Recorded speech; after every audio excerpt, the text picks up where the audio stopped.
My name is Barbara Kobos, and I'm the CEO and founder of Ship to Shore Employ. Ship to Shore Employ is the first ever company in existence that connects former cruise ship crew members to virtual employment within the cruise industry.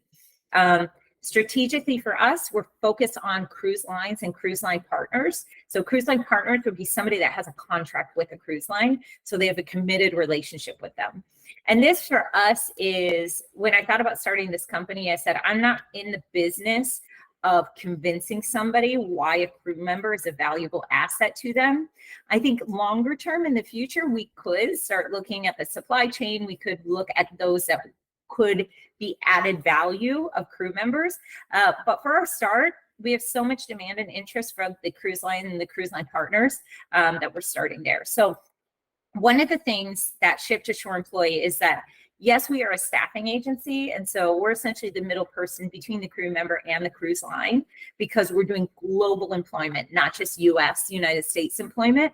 And for us, we said we are in the people business, but we're not in the people commodity business. We're in the people development business. And so this weekly webinar is really, really important for us, because we are committed to providing you with resources and support that you need to succeed as a human being, not as somebody who is a potential candidate for us.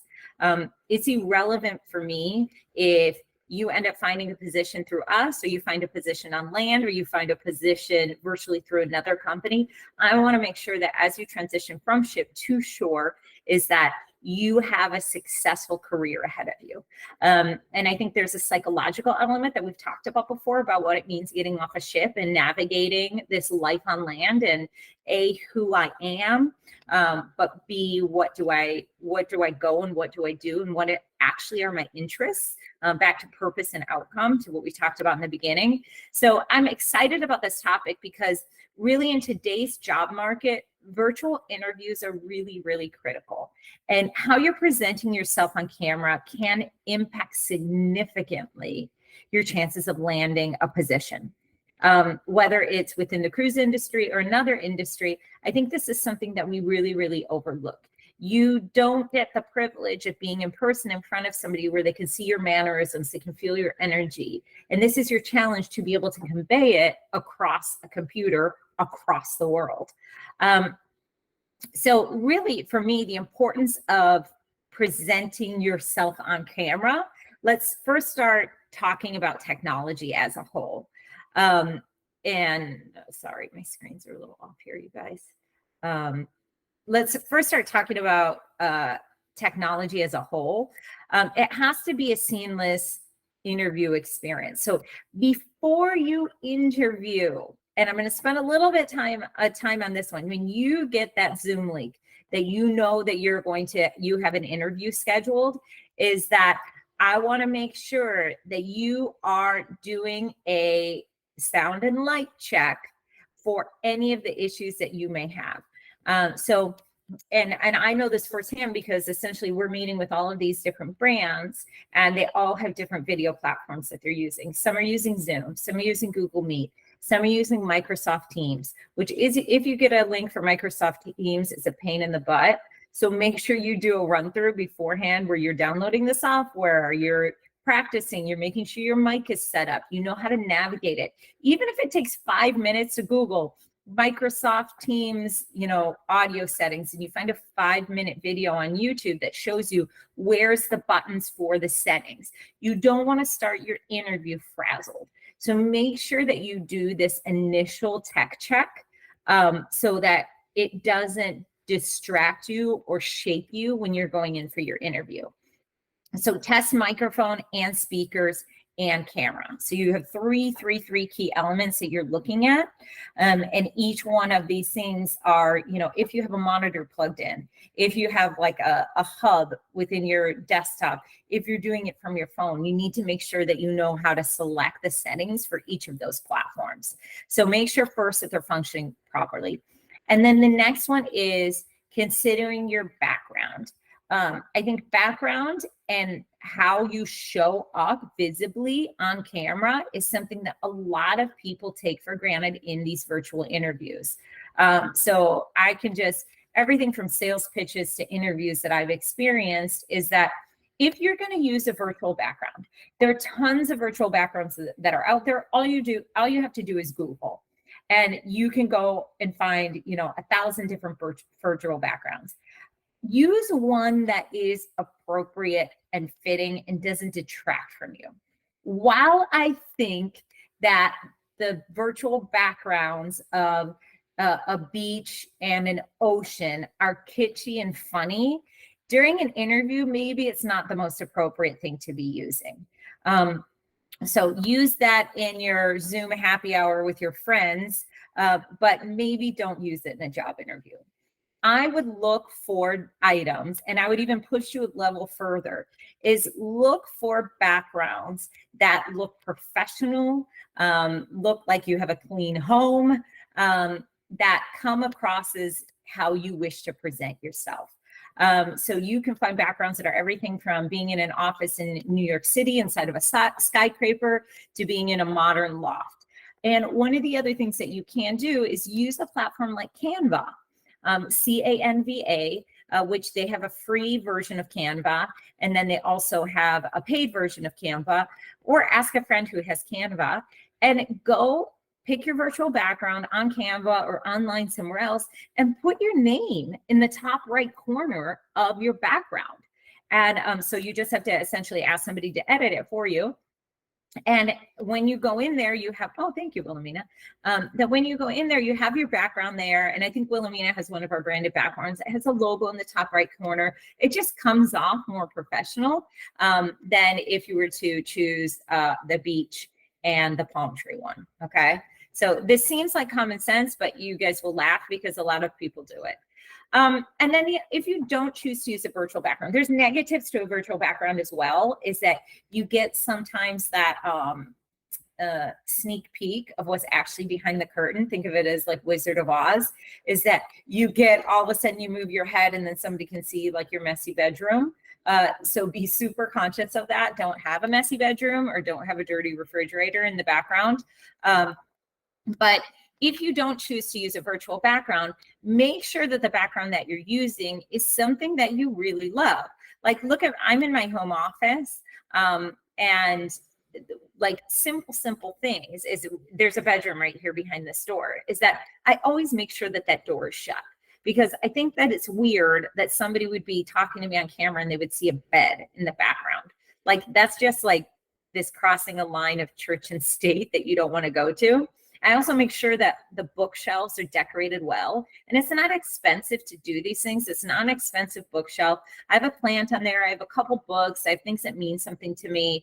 I also make sure that in the background, like there's another desk behind me, is that there's not a lot of crap on here. So before I logged in, I went, because this is my husband's desk, who's on the line, is that this will kind of end up as a dumping ground desk. And so I'll just make sure that I do a quick sweep of everything that's in the background. And a lot of people forget that. Thank you, Christian. A lot of people forget that, to do that quick little sweep of the things that are in the background that somebody can get distracted by. And I also think that this is an interview.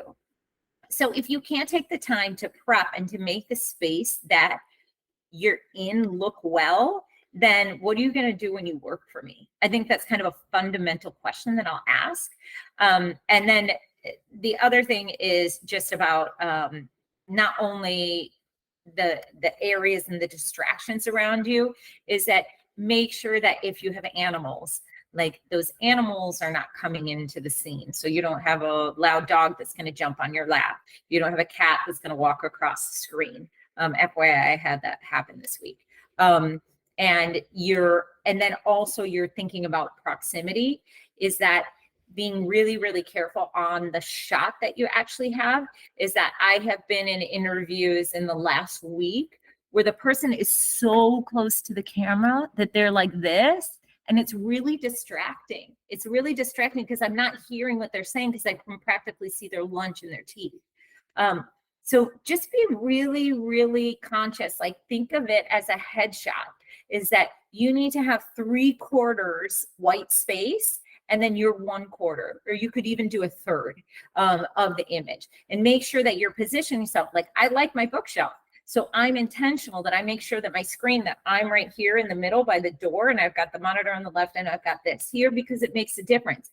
If I'm like this and I'm in this boring room, so just make sure you're positioning where you put yourself on the screen. And I know you guys may think that these things seem minute, but it really does make a difference with how aesthetically someone is presenting themselves to you. So take pictures, do tests, try it out with somebody else. So if you take a picture, ask somebody, hey, how does this look? How is this background? And really, truly, that when you go back to it, it's not superficial. It's just people judge you based on how you look and how you present yourself. This is reality of anywhere that we go. So we're not going to get rid of those judgments. And we have to make sure that we're coming off in the absolute best light that we possibly can. And then, speaking of lighting, please, please, please make sure that your face is well illuminated. So another recent interview that I had, it was the Close Talker, that same one, is the space that this person was in was a very dark room. And the reason was that the window was behind her.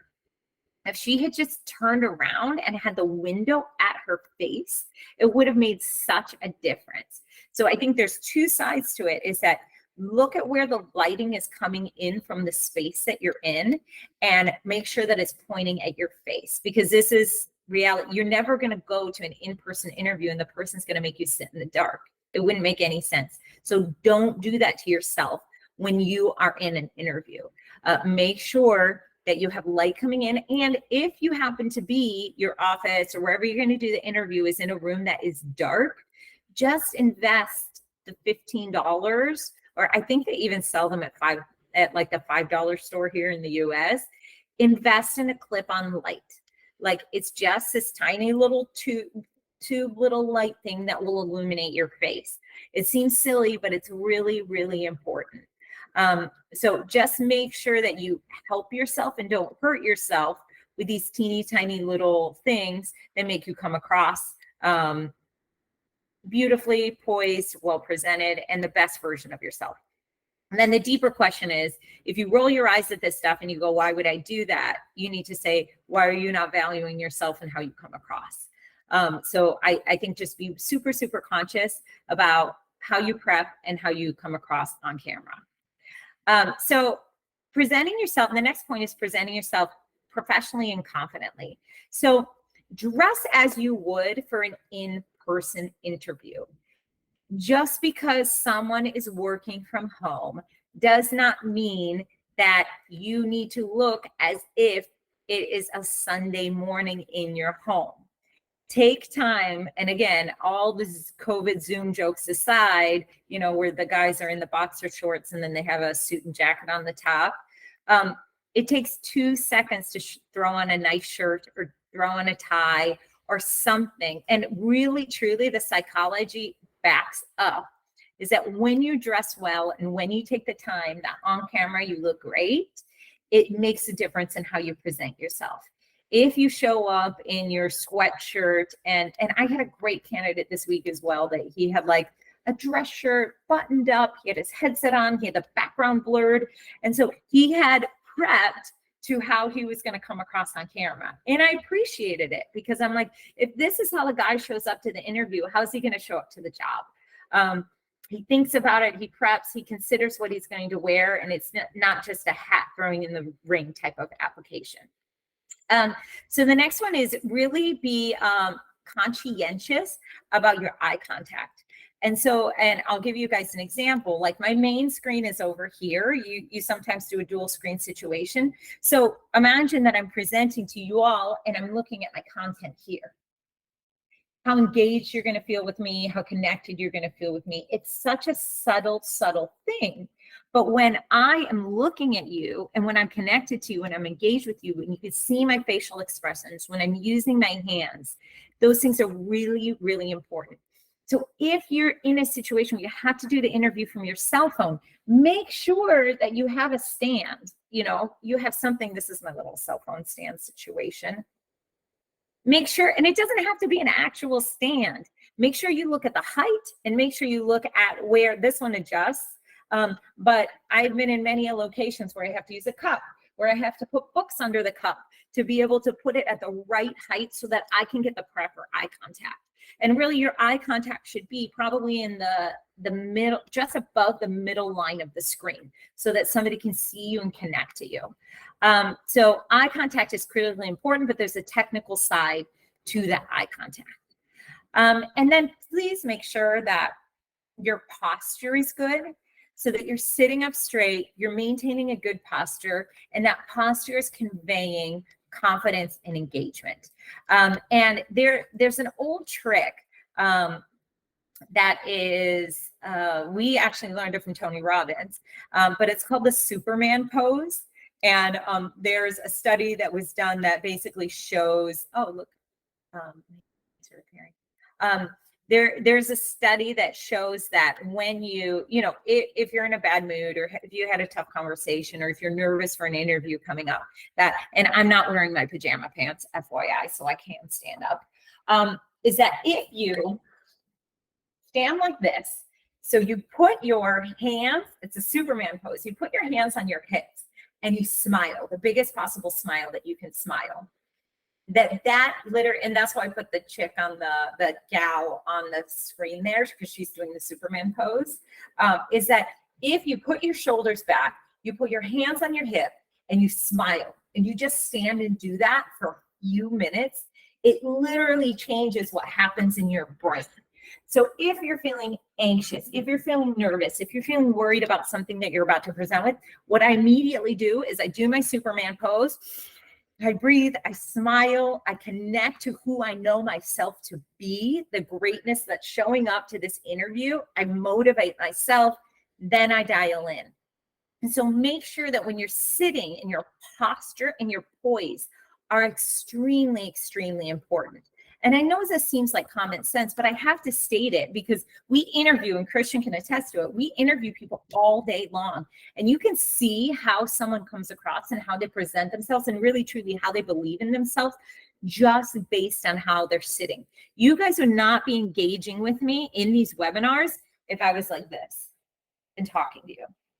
And we see people that show up to interviews that do this. Don't do this. You need to make sure that you're sitting on the edge of your seat, that you've got a notepad in your hand, that when they're saying something that's engaging, that's interesting, is that you're writing it down.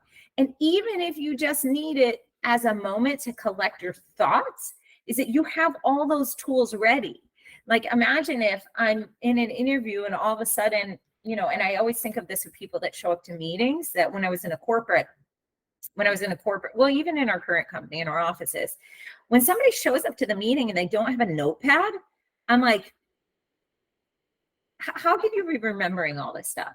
It's either you think that what I'm saying is not important and you don't need to, or you think that you're smart enough that you're not going. And I'm like, even if it's just a gesture, I want to see that you're writing down, that you're connecting. So when the person's describing the job to you, that you're confidently capturing what they're saying. And it shows you're actively listening to them. So sorry, I went a little bit on a tangent about presenting yourself. I'm passionate about this. Just because I want you guys to present yourselves in the best light, and I want to see you do well on your interviews. So the next one is speak clearly, enunciate your words, pace yourself, and be mindful of your facial expressions. So a lot of times when we get into interview, I'm a fast talker. And I would guess because of the energy levels that have to exist on board a ship, many of you are fast-paced people, is that when you find that you are talking really fast, when you're not giving them a chance to be able to engage, then make sure you pause, you breathe, and that you're connecting with them. Because a lot of times they're not going to capture everything that you're saying. If you're talking fast, you're not pronouncing your words correctly. And even if you have an accent because you're from another country, it doesn't matter. You can say that, you can acknowledge it and say, hey, if there's anything that I say that you don't understand because of my accent, please just stop me. It doesn't bother me. Because your goal is that you want to ensure that you get across who you are. And if they're not understanding you, then you want them to feel comfortable to stop you and tell you. So the next point is really about answering common interview questions. So this is, and we're going to talk about technique versus actual the answers to it. During virtual interviews for virtual jobs, you're gonna experience questions that are pretty common. So it's going to be, tell me a little bit about yourself. Tell me about your job history. You also have to make an assumption that these people are busy that are interviewing you, and there's probably a 75% chance that they haven't even looked at your resume. When you're in person, you have the opportunity to bring a printed copy of the resume and show it to them. When you're doing a virtual interview, you could have that resume in PDF form. Please, no Word resumes. No Word resumes, please, people. PDF version of your resume, and say, hey, you know, Barbara, it's really, really great to connect you. I'm so excited. If you want, I'm happy to send you a PDF version of my resume in the chat. And so you just quickly send that attachment through, or you send it in email and have that email already drafted, so that you can make sure that you're acknowledging you're a busy person. And I get that it's possible that you didn't even look at my resume, or I can just talk you through it. And they'll say, no, I got a chance to look at it. Or yeah, tell me your last 2 jobs, something to that. Or tell me what was your last position when you were on board a ship. So just be really conscientious on those types of questions in your background. And then as you're answering your questions, and we have a whole webinar where we talk specifically about this, so go back and look at it on YouTube if you haven't watched it, is that make sure that when you're answering your questions, you focus on highlighting your relevant experience, qualifications, and skills. So make sure that you're giving examples and you're using storytelling. Again, we did a whole webinar on storytelling. If you haven't watched it, please watch it. It's a great one. Is that how you take those common questions and you make yourself engaging and interesting. And if you're a talker, is that you're making sure that you're bringing it in, that you're rehearsing your 2-minute answer to those common questions. So have an engaging story. When somebody asks, one of the questions that most interviewers ask, I know I always ask, is tell me about a difficult situation that you encountered in X, whatever we're interviewing for. My recent one this week was about bingo. Hey, tell me about the worst bingo session that you ever had to be a part of. So not having to all of a sudden search for that example of that challenging situation, because you already have 3 that you've rehearsed and you know off the top of your head and you've practiced telling it. So when you can bring that interviewer into the moment with you, where they feel your fear, where you're one of the gentlemen I talked to this week, when your belt buckle hits the bingo thing and all the bingo balls fall in the middle of the final game, when you're able to bring them into that story with you, and true story, many people can relate. I have a horrible bingo story I'll tell you guys one time. But when you bring them into that story, they're going, oh, and they want you to be the hero of it, right? So you being able to cue and time that so you can answer that in 2 to 3 minutes is critically important. You can read their body language. You can see if they're with you. Or you're going to know if they're drifting off into space as you're telling the story, because you haven't rehearsed it and you got nervous and you're just babbling on and on and on. So make sure that you have those answers rehearsed, you have them scripted, and you have your storytelling techniques so that you can engage them and you can highlight your accomplishments. So these are your humble brags, that these are the things that you are in a very subtle way saying, I'm freaking awesome. And here are the examples of why I am awesome. And your underlying to all of that is, this is why you need to hire me. This is why you need to work with me. Oh, look at Wilhelmina. Thank you. She sent the link to that webinar in the chat. So really, really, truly, most of your interviews, the ones that I've been doing recently, are about 20 minutes. It's very rare you would get an hour interview. You're going to be looking at 20 to 30 minutes. And in that 20 to 30 minutes, you have to be concise. You have to articulate your experience, and you have to make sure that your responses are direct responses to the questions that are being asked of you. If not, it's a reflection of who you are when they give you the job. So make sure that you've prepared everything from your background to your clothing, to your eye contact, to your lighting, to your questions. That If you have your cat walking across the screen, it's super distracting, because then all of a sudden that 20 minutes that you have with that person, that 30 minutes that you have with that person, you're talking about cats, and you're talking about why you should get the job. It seems so simple, and you go, oh, well, they like cats and I like cats. No, it doesn't get you the job when you do that type of stuff. So this is your audition on the stage, and just go to like an America's Got Talent, a Britain's Got Talent, or whatever, is that if all of a sudden, you know, they're nice in those because they do a little chit chat in the front and a chit chat in the back, and then they give you your performance. But imagine that the performance gets cut to this. This is what your interview is, right? Because they've given you a set window of time, and that person's going to say, I got a meeting coming up. Sorry that we talked about your cat for 5 minutes, but I got a meeting coming up, and too bad on you that you didn't get out everything you needed to. So just be really, really prepared and really conscious of limiting the distractions and being concise and articulate with what they're asking you. So the next one is handling unexpected questions and technical difficulties. I think that this is one of the ones that I see most times people go down this slippery slope of babble very, very quickly, is that if you're faced with a question that you did not expect, do not be afraid to take a moment to gather your thoughts. It is much better and much more well respected if you give a well thought out response instead of one that is filled with an answer that's not reflective of who you really are. So when somebody asks you a difficult question, let's go to the question about your most challenging bingo situation. Go, that's a great question. Give me a second to think. I have so many great examples for this. While your little animal brain is going, oh my God, oh my God, oh my God, oh my God, scroll, scroll, scroll, scroll, scroll. And you're opening all the file cabinets that you have. So you're opening all the file cabinets and going through, go, which one, find a good one, find a good one. And then you find that one that is gold. And I know I've told you guys the story about like one of my stories that I always tell is about when I was on Brilliance of the Seas and all the fishermen went on strike. That's a freaking great story. But I rehearsed it, I don't know how many times. And it shows a really horrific conflict that we had on board, and then how we were able to resolve it. And there's a whole protagonist story related to it. So when they ask you a question that's difficult, pause, give your brain a minute to breathe, relax, and go through those file cabinets so you can find an answer that is specific and relevant.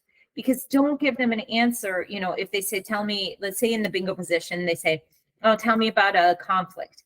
You can give them a conflict, but give them a conflict that's relevant to the job that you're applying to.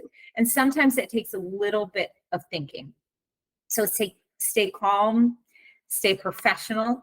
And then the unexpected questions also kind of segues into unexpected technical difficulties.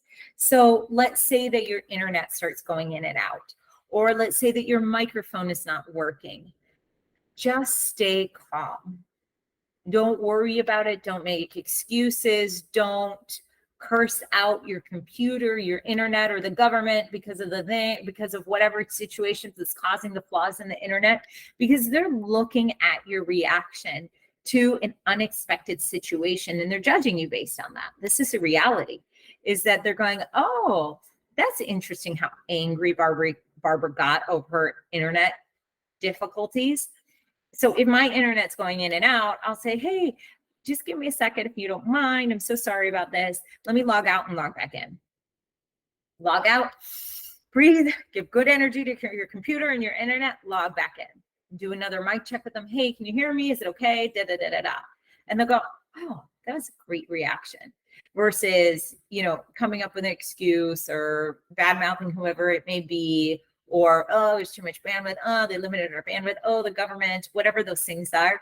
Just don't go into the details. Try and overlook the situation. They always say this a lot about public speakers, is that when somebody is a public speaker and they're speaking on the stage and they make a mistake, so let's say they mispronounce a word on stage, the public speakers that just keep going are the ones that you connect to more, The ones that go, oh, look at how stupid I am. Blah, blah, blah, blah, I can't even pronounce my word, and make an issue over the thing. That's when it becomes such a distraction and you start judging them. You just have to, the technical difficulty, you have to log out, log in. Don't keep talking about it. Keep moving, because the point of the call is that you're there interviewing. So just don't let those things throw you for a loop. And then I think that also demonstrates your adaptability and your problem solving skills, and in what attitude you show up with. So make sure that those are critical elements and critical moments when you can show your character. And then last but not least is the following up afterwards. So in the old school days, when you went for the in-person interview in your town, you're mailing that person a thank you note. I think many people give a casualness to a virtual interview and don't follow those formalities that exist in the real world. Somebody took time out of their busy schedule to talk to you. You took time and you prepared. I feel that sending a thank you note, sending a letter of appreciation, recapping with that personalized follow-up. Do not have it be generic. Say, dear Christian, it was such a pleasure getting to know you. How funny that, we're both from Mexico. I love that connection. I'm just grateful that you took the time to talk to me. I hope I shared my experiences well. I'm really passionate about this position. I feel that I could be a great fit for your role. I see that in this area of the job, I could bring value. And you give a couple examples. I look forward to staying in touch. And don't beg for the job. Just say, hey, thank you so much. I think you're cool. This is a value I could add to your organization. Hey, let's stay connected. And I think that shows your professionalism, that shows your appreciation for the opportunity. And I don't even mean the opportunity of them giving you the job, just the opportunity to get to know them and to learn about their business, and vice versa. They took the time to learn about you. Even if you don't get that specific job with them, they are not going to remember what you did in the interview. They're going to remember how you made them feel. So when you open up the interview and you say, oh my gosh, Christian, thank you so much for taking the time to meet with you. I'm really excited about this opportunity. And you go through the interview, you have a genuine thank you at the end. Thank you for the time. I know that you're a busy person. I appreciate you going over a few minutes for me. I just loved our conversation. And you close it. And then they get a follow-up email from you. They get a follow-up thank you note from you, depending on what part of the world that you're in. If you can do a personal one, great. If it's a massive corporation, I think the thing that you need to think about is a lot of times their mail goes into this black hole and they get it 3 weeks later. So do an email one that just says a thank you. And you could even go, there are platforms out there that do digital cards. You could go that route. I don't think there's any harm in it. I don't think you come off as unprofessional. I think you come off as thoughtful and intentional, because it can also translate that. Like one of the positions that, we're interviewing for is that they're going to work with ships. And I have to go, okay, if this person's going to do that in an interview, chances are they're going to connect to my shipboard teams in the same way. And so it just, again, speaks to your integrity and your character. And timing is critical. You have to do that within 24 to 48 hours. Please do not do it 3 minutes after the interview ends. Like, I just think that's a little bit too eager. But make sure you give yourself some time to have lunch, reflect before you're closing out your business day or first thing in the morning. Send that thank you to them after the interview. And again, reiterate your interest in the role and just mention a key point from the conversation, something that they said. And again, this goes back to your notes, that you're writing down little notes about things that they say that are important, so that you can show that you're listening. And last but not least is that remember that you guys are in community, is that as you're preparing for an interview, ask for help. So ask for help from somebody to, this is the world of WhatsApp. Send a picture of where you're going to be doing the interview from. Do a screenshot of it. Send it to somebody. Record some of your answers. Look at them yourselves, but ask somebody else for feedback, somebody that you value, be it a cruise director, be it a hotel director, be it a training and development manager, somebody that you know and you're connected to. And then also use us. Christian, Christian, in your time with me, I would probably say you've done hundreds, if not thousands of interviews, Christian, maybe. But he has seen the good, the bad, the ugly. We used to do video recordings as one of our screening for when we did mass hiring. Is that, somebody would meet the qualifications and we say, hey, please send us a video of yourself through one of our platforms. And we got two great ones that, and Christian, you can tell me if there's other ones you want to say, but we had one guy who is in his like white tank top, the shirt you wear under your dress shirt, in his bed, like this with the phone. Hey, my name is so-and-so, and I blah, blah, blah, blah. And that was his video interview. We had another one of this girl driving her car. So she's driving and she's holding the phone driving, telling us why we should hire her. And we're like, oh, my girlfriend couldn't even have pulled over. Like literally applying for a driving position. Yeah, and it was a driving position, like safety, integrity, all these stuff, and it was a driving position. Like think about this. Like and this is where I'm a kind of a bold person. Like I will pick up the phone and call that person and go, what were you thinking? Like, I'm not going to hire you, but I need you to think about your future job prospects. And if this is how you're showing up for your interviews, like how much you love yourself, how much value have you put into what you're doing? Like girlfriend could have pulled over the car, gone into a parking lot and stood in front of a tree, and had a pretty background and then recorded it. But look how she came across. And so I just think that ask for help, give examples, don't do the really silly moves that I know you guys wouldn't do that because you're the type of people that show up to webinars that care about your future. But just make sure that you're investing in looking at resources, career coaching, community events. Like if you're having a hiring event in your community, go practice talking to people, especially if you haven't been out there in the interview. Like start exercising that muscle. You can't expect yourself to just show up to a virtual interview for a job that actually means something to you and ace it. You need to do that practice before you get onto the bike. So our relationship with you is that we really want to ensure that we're there to support you. So if you have an interview that's coming up, be it with us, Christian coaches, all of the people that we talk to as they prepare for their interviews with the cruise line.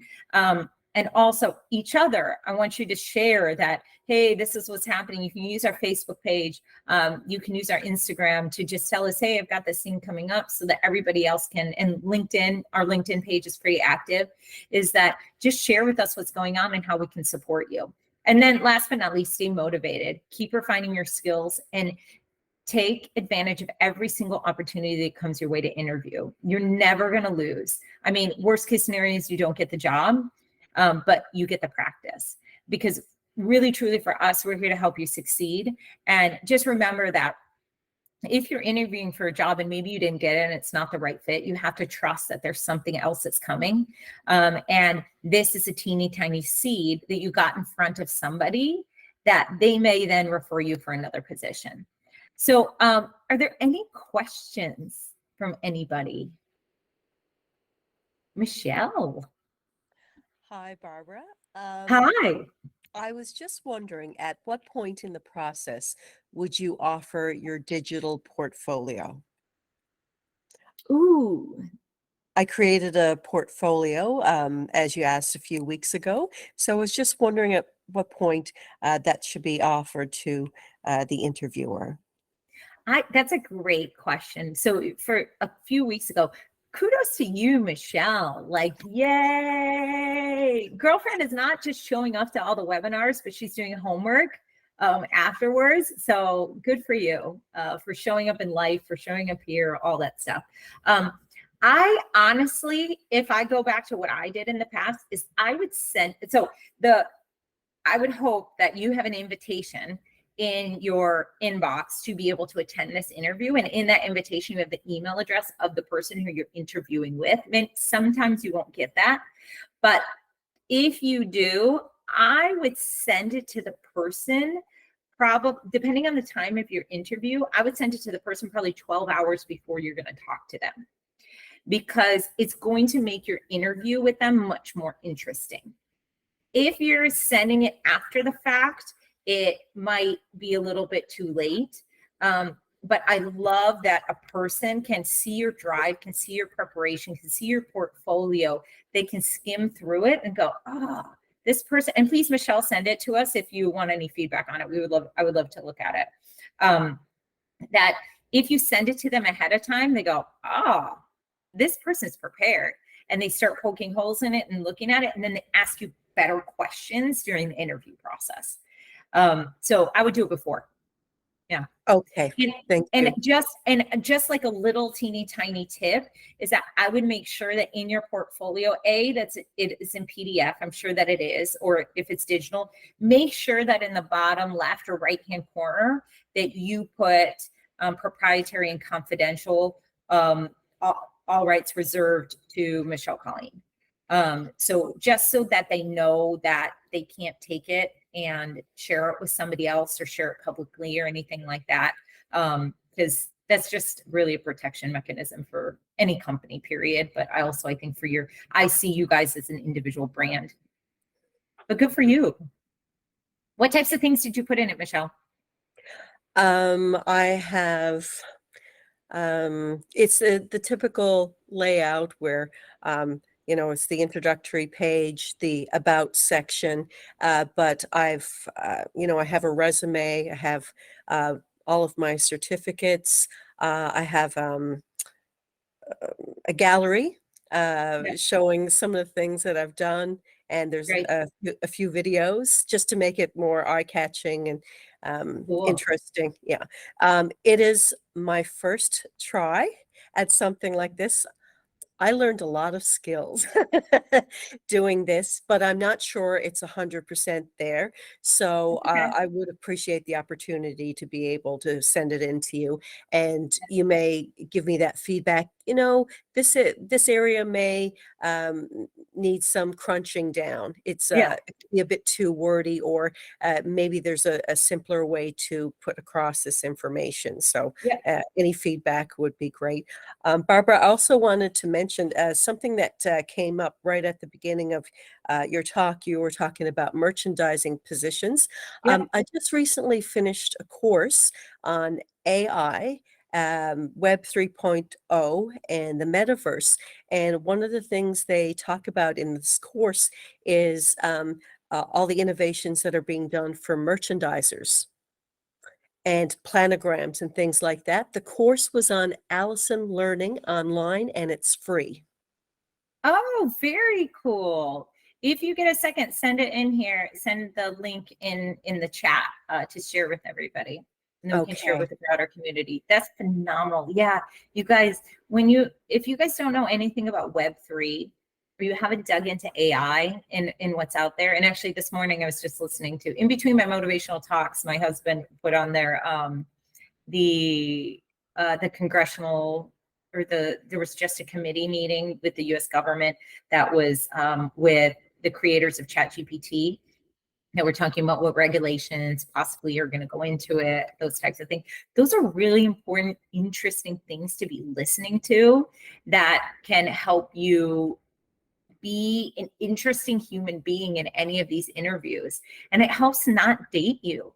Like, we have a choice that we can evolve and we can get better and we can learn to what Michelle's doing. There is so much free content out there. You can get a free bachelor's degree in the United States. There's a website that's out there. There's a university. So you guys can go get a free one, which is just phenomenal. You can take so many free courses that are out there. And when it comes to technology, to artificial intelligence, and to Web3, you have to be on top of this, because if you're not ahead of it, you're behind it. And I think of this analogy is that I have a choice, right? I am to AI and Web3. Web3 is essentially like the next version of what the World Wide Web will be. I am to Web3 as my parents are to the World Wide Web. So some of you, your parents have mastered it. Others of you, they're completely struggle with it, and they call it the net. They go, we're going to go on the net. Mom, Barbara, can you send me one of those net link things? You know, so we get to be that, or we get to be the ones that are learning, because there's a generation coming up behind us that's going to smoke us if we are not educating ourselves. And I mean, smoke us because they understand how to use AI. They understand what's the future coming. They're working faster, quicker than any of us. And so I choose to be running full speed ahead and learning. And that's not the easy route, but it's the one that's going to help you personally advance and going to help our company advance. And so I love that, Michelle, and thank you for sharing that. That's great. Any other questions or comments? All right. Well, you guys pat yourselves on the back if you haven't already for taking 55 minutes of your day life to engage, to connect, to better yourselves. And really just remember that when you guys are mentally prepared to show up to interviews, when you take the time to show that you care about how you look on camera, what your environment is, you know, how you feel your personal brand is coming across to somebody that you're talking to, they will feel that in every single thing that you do. So make sure that you're asking deep questions to yourself, going, why am I not preparing? Why am I just throwing my hat in the ring? And why am I surprised at the results? A, and then B, going, this is not going to be me anymore. I'm going to be the one that's going to like wow people every time I show up for anything in life, but also in interviewing, because then that translates to everything who you are in your company, in your career, as an employee, in your marriage, in your motherhood or fatherhood. So we're here to motivate you guys and make sure you guys stay on the track, because we believe in what you're doing, and we're here to support you. So please make sure you've signed up for the website, and let us know if you need anything as you go on this journey. Have a great, great week, you guys. Woohoo! Bye.